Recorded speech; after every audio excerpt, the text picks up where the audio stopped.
There is you as you are. There is the you that you desire to be. There is the you that people desire you to be. And I've learned that in the church, thank you, sir. I've learned that in the church, we suffer between who we want to be and who people want us to be. Hold this for a minute. And we're suffering between those two. We're fighting between those two so often that we forget we have to deal with who we really are. And so we're caught up in the secrecy of what's really inside of us because we have lived this false image of who we want to be and who people think we should be. So we end up fighting us. We end up fighting us. Instead of understanding that the process of healing first comes to accepting what's in you, and who you are. So today, if you allow me to, Bishop, how long do I have? 30 minutes. Thank you, sir.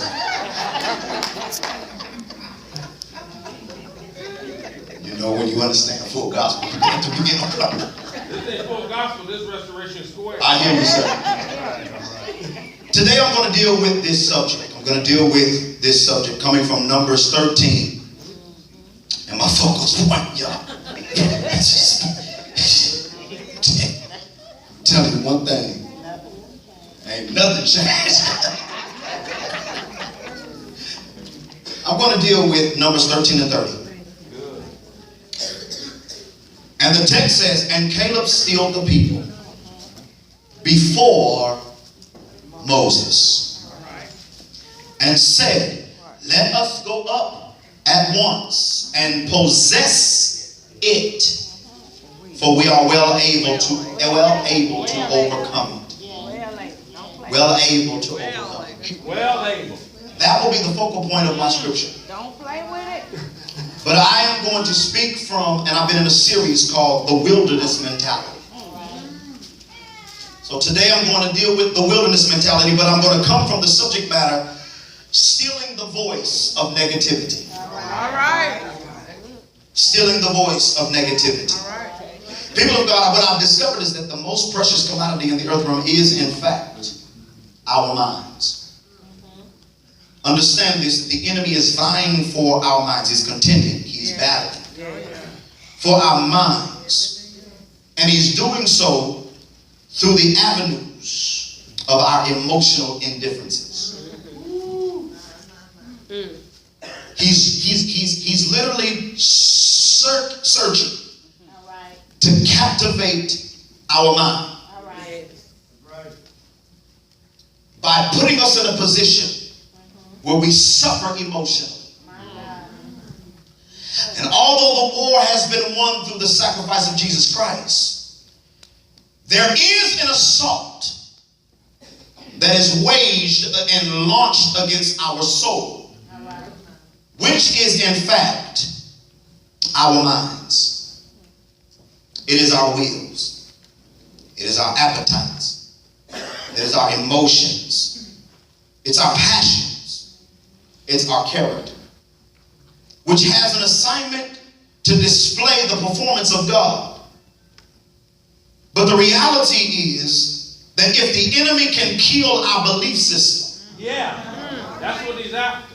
then he can cause us to sabotage our own process. All right. And sabotage not only our process, but the victory and the effectiveness that was intended from the beginning of God's sacrifice. All right.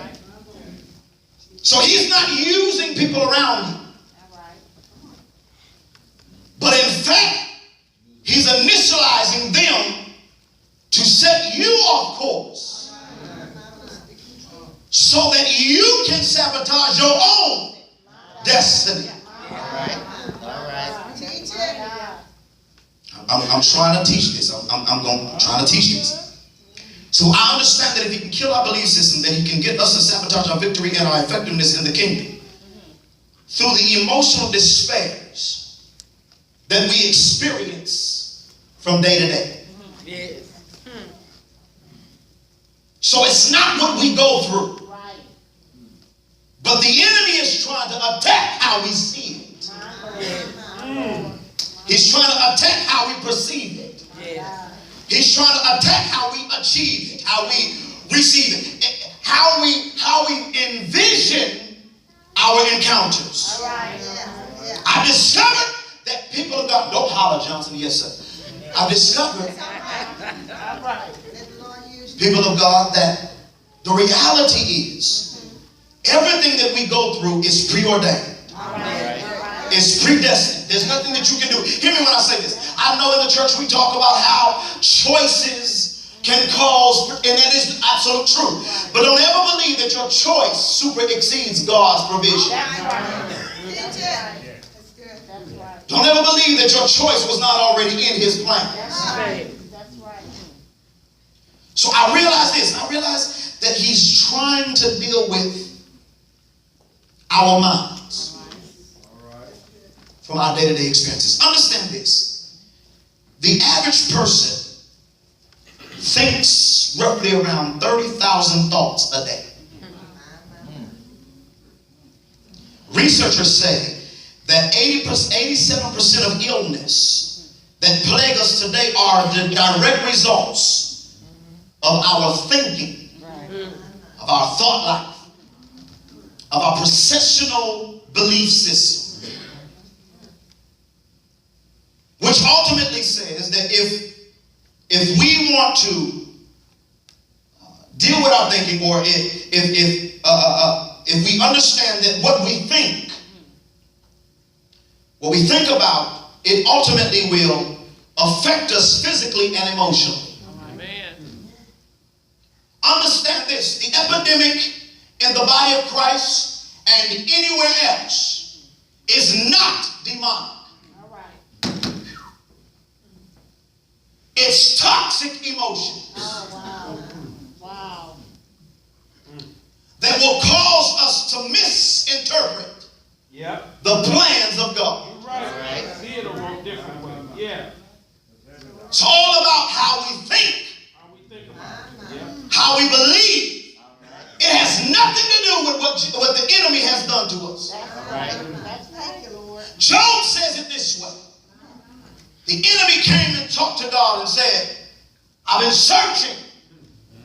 In other words, my assignment is null and void at this moment. All right. Because I've already devoured who I wanted to devour.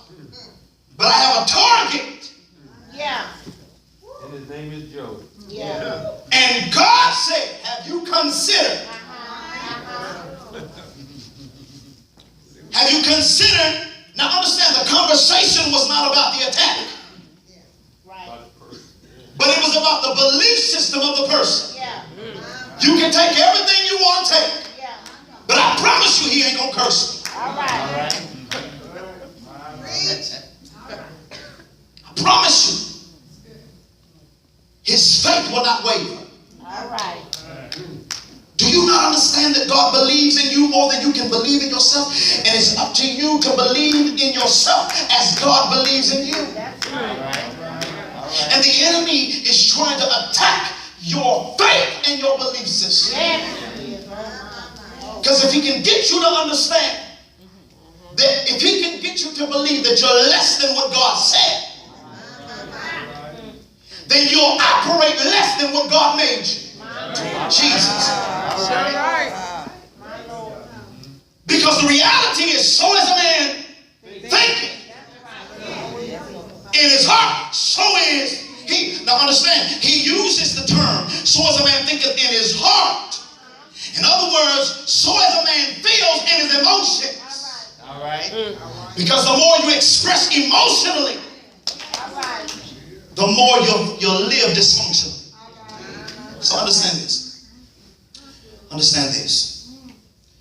It's an epidemic of toxic emotions, which intoxicates our lives, which misleads us away from our promise.